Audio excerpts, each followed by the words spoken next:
നമ്മളൊന്ന് കക്ക കൊണ്ട് നല്ലൊരു കക്ക ഫ്രൈ ഉണ്ടാക്കി കഴിക്കാൻ വേണ്ടി പോവാണ്. ഞാൻ 1 കിലോ കക്ക ഇറച്ചി ഇവിടെ മേടിച്ചിട്ടുണ്ട്. അത് നമുക്ക് നന്നായിട്ടൊന്ന് വൃത്തിയായിട്ട് കഴുകിയെടുക്കാം.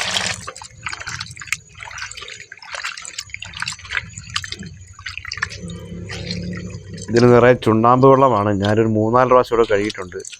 അപ്പോൾ ആ ചുണ്ണാമ്പ് മൊത്തം നമുക്കിത് കളയണം, എന്നാൽ മാത്രമേ ഇത് വൃത്തിയായി കിട്ടുകയുള്ളൂ. നന്നായിട്ട് കഴുകിയതിന് ശേഷം നമുക്ക് ഇതിലേക്ക് മഞ്ഞൾപ്പൊടി, മുളക് പൊടി, ഉപ്പ് എന്നിവ ചേർത്ത് നന്നായിട്ട് മിക്സ് ചെയ്തെടുക്കാം.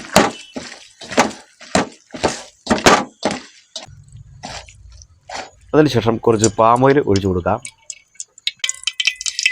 കുറച്ച് കടുകിടാം. വെളുത്തുള്ളി ഇഞ്ചി ചതച്ചത് നമുക്കിട്ട് കൊടുക്കാം.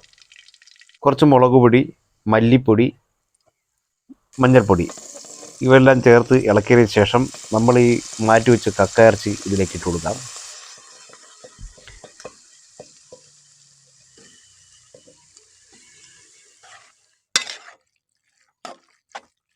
അതിനുശേഷം നമുക്ക് ഇതെല്ലാം കൂടെ ഒന്ന് മിക്സ് ചെയ്ത് യോജിപ്പിച്ചെടുക്കാം.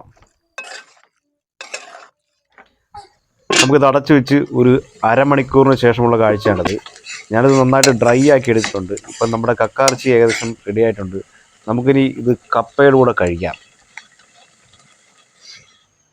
ഞാനിവിടെ എടുത്തിരിക്കുന്നത് കപ്പ, മീൻകറി, കക്ക ഇറച്ചി. നല്ല മുളകിട്ട നല്ല അടിപൊളി മീൻകറിയാണ്. നല്ല ചാറുമുണ്ട്. നല്ല സൂപ്പർ എരിവായിരുന്നു. നല്ല അടിപൊളി മീൻകറി. കുറച്ച് ചാറ് ഒഴിച്ച് കൊടുക്കാം. അതിനുശേഷം കുറച്ച് കക്ക ഇറച്ചി നമുക്കെടുത്ത് നമ്മുടെ കപ്പയിലേക്ക് ഇട്ട് കൊടുക്കാം. നല്ല അടിപൊളി ഡ്രൈ ആയിട്ടിരിക്കുന്ന കക്ക ഇറച്ചിയാണ്. കുറച്ചുകൂടെ എടുക്കാം.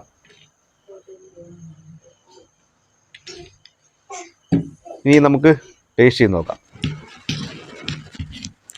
സൂപ്പർ കുഴഞ്ഞിരിക്കുന്ന കപ്പയാണ് നമ്മളിവിടെ എടുത്തിരിക്കുന്നത്. നല്ല അടിപൊളി കപ്പയാണ്. മീൻചാറും ഉണ്ട്.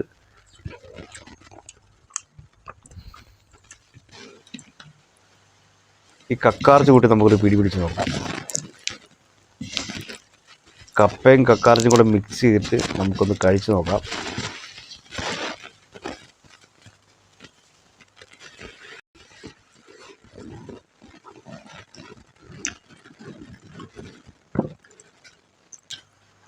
നല്ല അടിപൊളിയായിരുന്നു. നല്ല ടേസ്റ്റായിരുന്നു. അടുത്ത വീഡിയോയിൽ നമുക്ക് കാണാം. Thank you.